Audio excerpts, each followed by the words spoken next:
30 years of the handshake deal, clean voiceover script. He starts his shift at 5:30 a.m. Same booth, same faded blue jacket with the hospital parking logo stitched on the chest. Same thermos of coffee his wife fills every morning without being asked. 41 years old when he started. He's 71 now. The hospital parking structure was smaller back then. A single-family business run by a man named Costa, who built it from nothing in the 70s and never fully trusted banks with his money. He hired him as a young attendant, barely more than a kid, to work the morning gate and count tickets by hand. Costa noticed something in him early, a quiet reliability, the kind that shows up on time in ice storms and never once shorts the till. 15 years in, Costa sat him down in the small back office that still smelled like cigars and offered him something unusual, a percentage of the parking structure's net revenue, in exchange for staying on as manager instead of chasing a better-paying job elsewhere. 2%. It didn't sound like much. He signed it on a handshake and a single typed page, because that's how Costa did business. He kept working the same gate the next morning, like nothing had changed, because as far as anyone driving through it could tell, nothing had. The hospital expanded twice over the following decade. A new wing, then a cancer center, then a parking structure triple the size of the original lot. Revenue that once measured in the low six figures grew into the millions. His 2%, fixed on paper since the day he signed it, grew along with it, quietly, without any renegotiation, without anyone in his life ever asking what the arrangement actually meant in dollars. Other attendants at hospitals across the city clock in and out for an hourly wage, same as they always have. He's technically still hourly too, on paper, for the visible part of his income.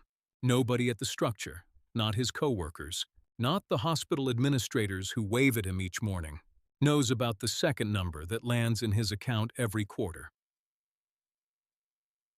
By year 20, that quarterly number alone exceeds what most attendants make in a full year. He still eats lunch in the booth, same sandwich, same brand of chips. His wife knows the general shape of their finances but has never pushed for exact figures, trusting the discipline she's watched him practice for 2 decades. He tells exactly one person outside his marriage, his younger brother, over coffee at a diner. Neither of them can really afford to eat at, often. His brother goes quiet for a long moment, then asks the obvious question, why he's still standing in a booth at 60 if the numbers are what he says they are. He says, because Costa gave me something nobody else would have. Leaving would feel like cashing out on him. That's true. It's also not the whole answer. By year 28, his stake in the parking revenue has quietly crossed $9 million in accumulated value and ongoing income, a fact that exists only in a filing cabinet in his home office, and in the mind of an accountant who's kept the arrangement confidential for decades, exactly as instructed. Costa dies in his sleep at 89, 2 years into his own retirement. His 2 adult children, who live out of state and rarely visited the parking structure their father built, inherit the business and immediately list it for sale, unaware of the profit-sharing agreement buried in decades-old paperwork their father never fully explained to them. The sale process moves quickly until a due diligence accountant finds the handshake arrangement formalized in old tax filings, a fixed percentage owed indefinitely to a named employee, still active, still binding. Costa's children are stunned. They'd never heard his name mentioned as anything more than the parking guy who's been there forever. He gets the call from the estate's lawyer on an ordinary Tuesday afternoon while working the same gate he's worked for 3 decades. The lawyer explains carefully that the sale can't proceed without either buying out his stake or honoring the agreement with the new owner. He sits in the booth long after the call ends, doing math that has nothing to do with the parking ticket stacked beside him. He doesn't sleep well that week. Not because of the money, the number was never really a mystery to him. He's watched it grow for 30 years.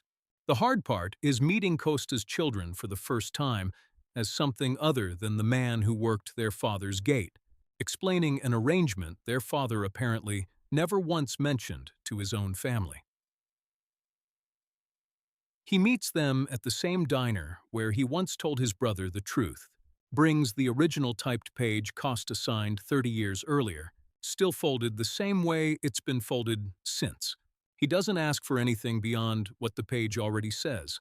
He offers, instead, to help them understand the business their father spent his life building, the parts he knows better than anyone alive. The buyout is negotiated fairly, a lump sum reflecting 3 decades of an agreement nobody thought to question until it mattered. Costa's daughter, sitting across the table, asks him quietly why her father never told them about him specifically. He says he doesn't know, that maybe some things a man builds are just his to hold on to, even from the people he loves. She nods slowly, like she understands something about her father she hadn't understood before. He goes home that evening and sits with his wife on their modest porch, the same porch they've had for 25 years. She asks how the meeting went. He says it went as well as these things can go. He doesn't need to say more.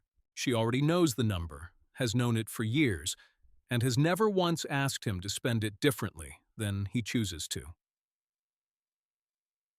The parking structure gets a new owner within the month. He's offered a consulting role, informal, unpaid beyond a token amount, simply because the new management wants someone who actually understands 3 decades of operational history. He accepts, mostly because the alternative, staying home with nothing to structure his mornings around, feels stranger than staying involved. He didn't sign that handshake deal 30 years ago to become wealthy. He signed it because a man who believed in him offered something real, and walking away from it felt like walking away from the only person who'd ever fully trusted him. That trust came due, decades later, on an ordinary Tuesday. Nobody clapped. He just finished his coffee and went back to counting tickets by hand, the way he always has.